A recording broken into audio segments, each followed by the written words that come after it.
Na noite desta quarta-feira, 28/9, a Comissão de Economia e Finanças da Câmara Municipal de Osasco realizou uma audiência pública para a apresentação dos resultados fiscais do município, referentes ao segundo quadrimestre de 2023 e ao consolidado do ano. A reunião foi presidida pela vereadora Elza Oliveira do Podemos. Os resultados foram anunciados por Bruno Mancini, titular da pasta de Economia e Finanças do município, e por Karine Simões, subsecretária do Tesouro. Karine falou da importância da Lei de Responsabilidade Fiscal e do controle dos gastos públicos. Então, dentro do que foi aprovado, é uma previsão de receita de 4.927.477.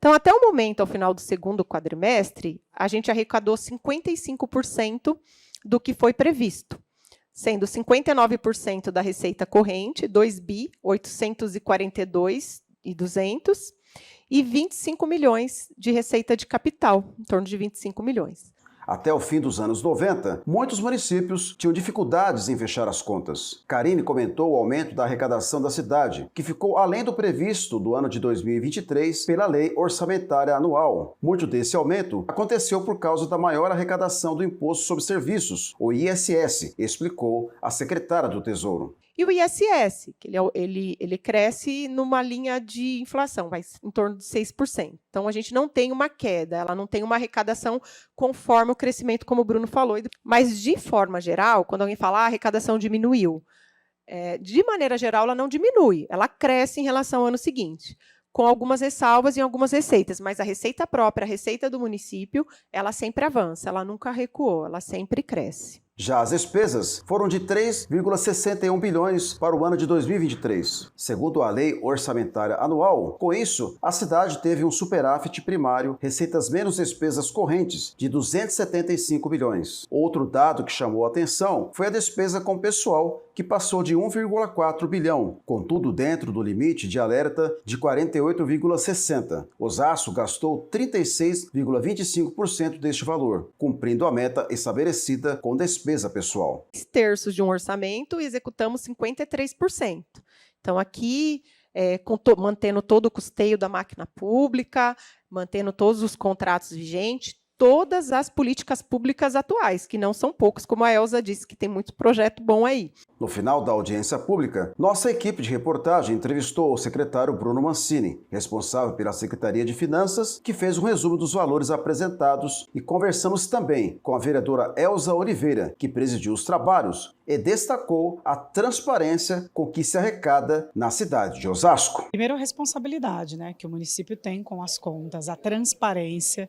A gente sabe que a gente vem cumprir aqui a Lei de Responsabilidade Fiscal, mas que também há um comprometimento muito grande do governo do prefeito Rogério Lins em fazer as contas estarem sempre em dia e aplicadas da melhor maneira possível, graças ao trabalho que vem sendo desenvolvido através da Secretaria de Finanças e também da Secretaria de Planejamento. Nem sempre o que a gente quer, como bem disse a Karine, porque nós estamos nas pontas, os vereadores, nem sempre o que a gente quer, o que a gente traz, é possível ser realizado ou é possível ser realizado no tempo em que a gente precisa ou que o município precisa. Mas a gente entende que, de certa forma, isso vai ser analisado com muito carinho para que seja colocado, seja em virtude por intermédio de alguma emenda nossa, ou de alguma emenda de algum deputado estadual, ou de algum deputado federal, que é importante também que esses recursos venham para a nossa cidade para compor o que a gente já tem de recurso. Então, o trabalho do Gerson Pessoa também tem sido fundamental nesse sentido. Recentemente, o deputado destinou 11 milhões em emendas para que o terceiro setor tenha aí mais um gás, e o terceiro setor também trabalha diretamente nas pontas. Então, acho que de hoje, a responsabilidade que a gente tem com a transparência e com a aplicação desse recurso, afinal de contas, desde que o prefeito Rogério Lins assumiu esse município em 2017, nós tínhamos uma arrecadação de 1 bilhão e 700 milhões, e hoje a gente já tem 5 bi, ou seja, a gente vem nessa crescente, e isso graças a uma boa gestão e a uma ótima responsabilidade. Como eu dei exemplo aqui, né? É como as responsabilidades que a gente tem com o nosso dinheiro dentro da nossa própria casa. A gente recebe o nosso salário e a gente precisa destinar uma parte para o aluguel, uma parte para o lazer quando sobra. E aí eu sempre que penso no lazer, eu penso numa política pública nova, sabe? Porque a gente cita o cartão Nosso Futuro, que é uma política pública que atende as pessoas em vulnerabilidade, 225 por família. Ou seja, tudo isso só foi possível graças à arrecadação do município, que cada vez está crescendo mais, a responsabilidade que o município tem com as suas contas e com o seu povo. Porque essa política pública ela impacta diretamente o povo. E nós somos o único município no Brasil com uma política pública própria. Porque os outros municípios, lógico, a gente tem outros programas do governo federal que atendem as nossas famílias vulneráveis e são fundamentais. Mas eu acho que de tudo isso é a responsabilidade que fica de um governo que tem apreço pelo povo. Queria que você fizesse um resumo dessa audiência pública aqui no município de Osasco, no Poder Legislativo. Bom, é sempre um prazer a gente poder vir aqui discutir e trazer uma discussão que para mim, só faz sentido nesse lugar que é a Casa do Povo, que discute as leis, que discute o futuro da cidade, que é sobre a dissociação entre responsabilidade fiscal e responsabilidade social. Erra quem acha que uma é inimiga da outra. Então a gente tem demonstrado com esses números que é sim possível ter responsabilidade fiscal, né, mantendo os indicadores positivos de arrecadação e de controle das despesas, ao mesmo tempo em que a gente evolui na despesa, entendendo que o cidadão tem que estar em primeiro lugar. Então, todas essas despesas públicas, elas estão com olhar para o cidadão. Quando a gente fala do funcionalismo, é o servidor que está lá prestando um serviço público de qualidade, cada vez mais de qualidade para o povo. Então, eu acho que esse é o principal resumo dos números dessa audiência, que demonstram que a gente está, sim, num processo de evolução muito consistente da nossa arrecadação, claro, né, com sinais de alerta a respeito da atividade econômica nacional, mas que a gente tem os mecanismos de fazer esse gerenciamento. Sobre o impacto da dívida, né, é mais ou menos como na nossa casa, né? Às vezes a gente herda dívidas, né, dos pais, dos antepassados, e precisa ser quitado. Isso é natural, né? O fato da gente ter quitado a ponte metálica recentemente, que tinha sido virado um precatório, não é demérito nenhum a outros governantes, mas sim da responsabilidade que o prefeito Rogério Lins tem em manter as contas em dia. Se a gente não faz esses pagamentos com regularidade, garante segurança jurídica e financeira e fiscal para o município, a gente não tem as condições de atrair grandes empresas como a gente atrai para que se instalem aqui. Essas empresas não teriam essa mesma segurança que elas têm ao vir para cá e instalar sua sede, apostar no nosso município, como essas gigantes vêm fazendo. Então, é um trabalho coletivo, a gente precisa fazer e duradouro, né? Então, um trabalho de responsabilidade em relação aos gastos, para acertar bem no gasto, para que o dinheiro que é do povo seja bem respeitado.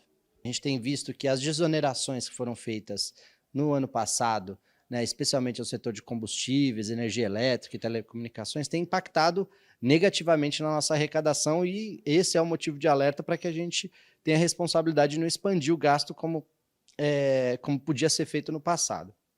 Já o ISS é a nossa principal arrecadação, ela é maior do que todas as transferências que vêm de Estado e da União juntas. Então, tudo que a União e o Estado bota no município de recurso, né, o que não é um volume baixo, né, ele é menor ainda do que o nosso ISS, que é a nossa principal arrecadação.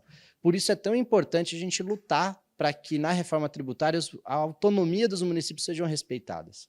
É na cidade que as pessoas moram, né? Quando a gente pergunta onde alguém mora, é na cidade que ela fala. Ela não fala, moro no estado de São Paulo, moro no país, a não ser que esteja fora do país, né?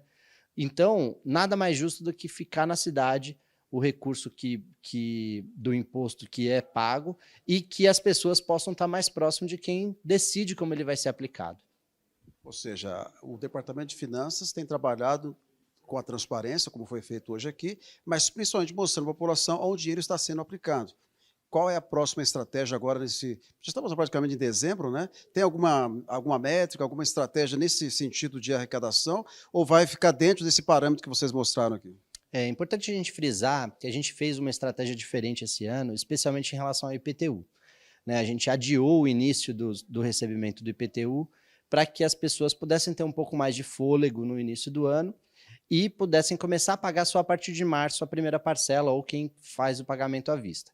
Isso vai dar um fôlego um pouco maior de arrecadação para a gente em novembro e dezembro, que são as últimas parcelas de quem faz o parcelamento em até 10 vezes. Por outro lado, a gente também adotou esse ano uma estratégia importante de recuperação de créditos tributários e não tributários, dos quais as pessoas tinham dívidas históricas. Né? Então, a gente fez o perdão de todas as dívidas que tinham até R$20.000 na sua origem, que tinham a data até 2007, isso beneficiou mais de 40 mil famílias, seguramente, e injetou na cidade 70 milhões de reais que as pessoas, ao invés de pagar para a prefeitura, podem fazer outros investimentos e consumir na cidade, né? Dívidas especialmente de IPTU. Além dessas dívidas, né, que são mais recentes, né, essas de 2007 para trás, de 2008 em diante, as pessoas, e essas que eram maiores do que os R$20.000 lá em 2007, elas puderam fazer parcelamentos em até 36 vezes, com descontos progressivos de juros e encargos, para que pudessem colocar sua situação em dia. Muito em breve a gente vai apresentar um novo projeto aqui na Câmara, para que a gente dê mais prazo para essas pessoas. Mais de 12 mil pessoas fizeram acordos e estão pagando essas dívidas que estavam atrapalhando a vida das pessoas, e logo na Câmara a gente vai prorrogar por mais um período e dar mais condições de parcelamento para as pessoas que ainda não conseguiram fazer essa regularização, assim que, claro, a Câmara apreciar e aprovar.